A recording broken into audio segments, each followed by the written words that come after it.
кыргызча эң жөнөкөй формуласы менен тизүүнү көрсөтүп бермекчимин. Ак түстү тандайбыз. Өзүм 3-4 саатта үйрөнгөн бул кубикти тизишти. Эң бат тизгеним 54 секунд болду. Жиноодо ар кандай формулалар бар. Орустардын видеосунан көрүп үйрөнгөм. Ассаламу алейкум достор. Бүгүн өзүңүздөр көрүп тургандай кубик Рубик 3x3 кандай жиналышын көргөзүп беремин.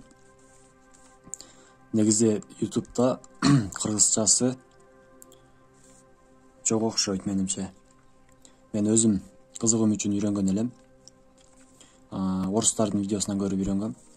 Сиздерге ушуну кыргызча кандай жиналышын көрсөтүп бермекчимин.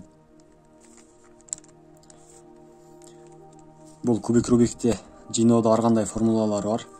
Формулага салып оңой жыйнасаңыздар болот. Анда эмесе аягына чейин көрсөңүздөр үйрөнүү жеңил болот. Өзүм 3-4 саатта үйрөнгөн бул кубикти тизишти. Сиздер да жакшы аракет кылсаңыздар бат эле үйрөнөсүздөр. Азыркы учурда эң бат тизгеним 54 секунд болду жыйналышым. Анда эмесе баштайбыз достор.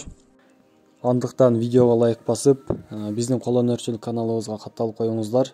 Дагы да пайдалуу видеолор